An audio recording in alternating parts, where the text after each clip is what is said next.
કે એકવાર એક બહુ બોમ્બેનો ફેમસ ડૉક્ટર હતો.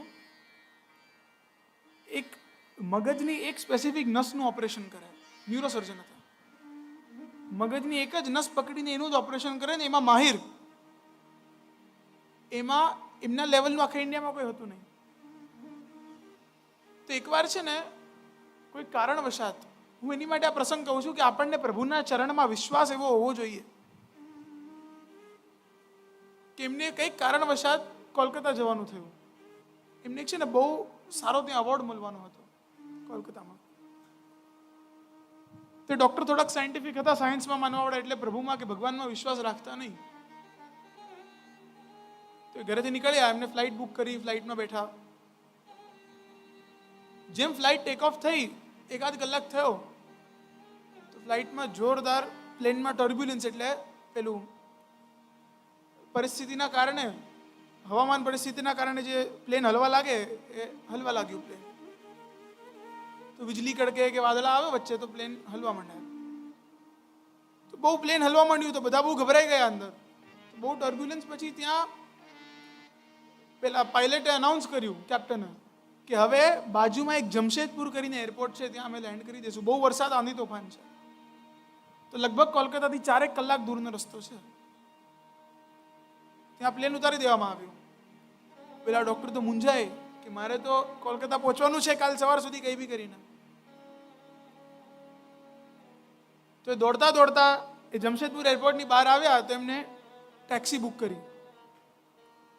ટેક્સી લેવા માટે આવી તો ટેક્સીમાં બેઠા. જોરદાર આંધી, વરસાદ, તોફાન પડ્યો તો આગળ જઈને ટેક્સીનો ટાયર પંચર થયો. 1 કલાક ગાડી ચલાવી, એમાં ટેક્સીનો ટાયર પંચર થયો. ઉતર્યા, આટલી ઘનઘોર વરસાદમાં શું ગોતે? તો બીજી ટેક્સી બુક કરી. બીજી ટેક્સી આવી.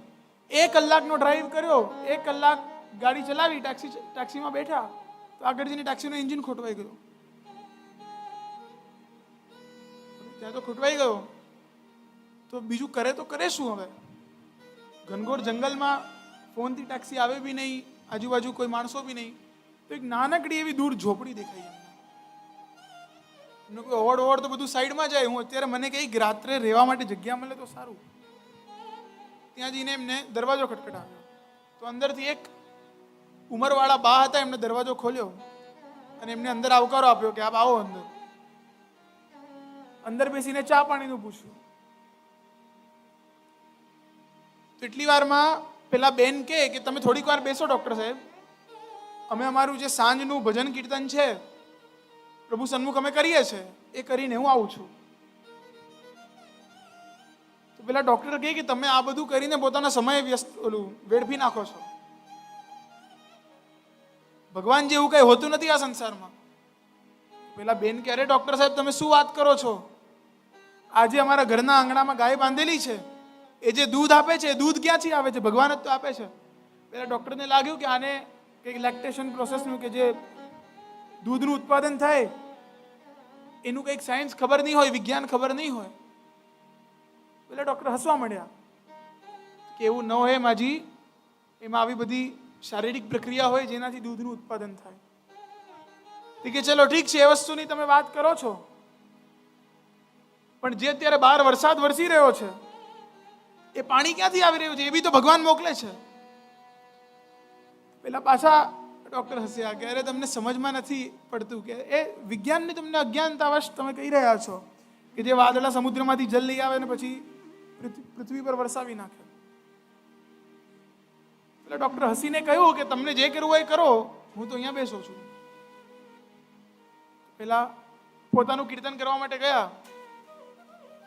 થોડીક વારમાં એમનો નાનકડો એવો છોકરો રમતો રમતો બહાર આવ્યો. એ છોકરાને જોઈને પેલા ડૉક્ટરને એવું લાગ્યું કે આ છોકરામાં કંઈક અલગ લાગી રહ્યું છે, એક સામાન્ય મનુષ્ય જેવો છે એની કંઈક પ્રોબ્લેમ લાગી રહ્યો છે. તો પેલા બાને પૂછ્યું કે આ છોકરાને શું છે? તો ડૉક્ટર સાહેબ એને છે ને મગજના એક નસની પ્રોબ્લેમ છે ને અમારી પાસે એટલો રૂપિયો નથી, અને એને એકમાત્ર ડૉક્ટર ખાલી મુંબઈમાં રહે છે, અને અમારી પાસે એટલો રૂપિયો નથી કે મુંબઈ જઈ શકીએ, અને અમારી પાસે એવી વ્યવસ્થા બી નથી.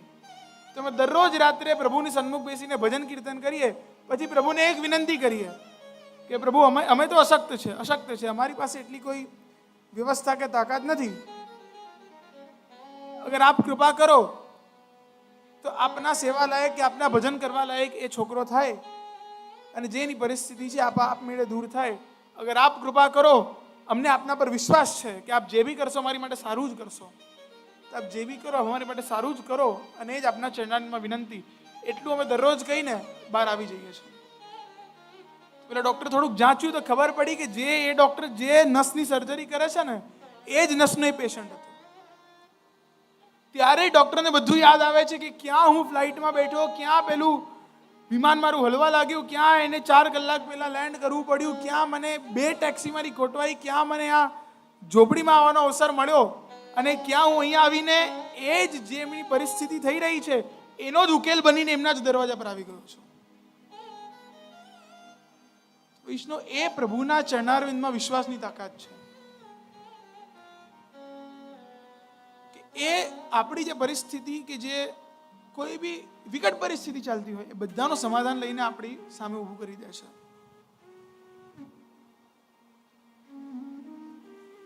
એટલે પ્રભુ પર વિશ્વાસ હોવો એ અતિ આવશ્યક છે, અને અર્જુનને પ્રભુ પર વિશ્વાસ છે કે પ્રભુ મારું ક્યારે અહિત નહીં થવા દે.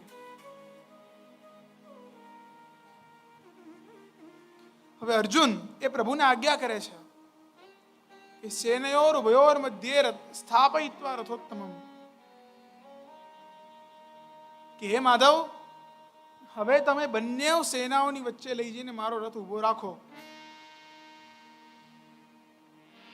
અર્જુન એ પ્રભુને અહીંયા આજ્ઞા કરી રહ્યો છે. જો વૈષ્ણવ ફરક જો, પ્રભુને એવું લાગ્યું કે અર્જુનમાં થોડોક અહંકાર વધી રહ્યો છે, મને આજ્ઞા કરવાનું ચાલુ કર્યું છે, તો પ્રભુએ બરાબર એવી જગ્યાએ જઈને રથ ઉભો રાખ્યો કે જ્યાં જઈને અર્જુનના પરસેવા રેપઝેપ થઈ જાય.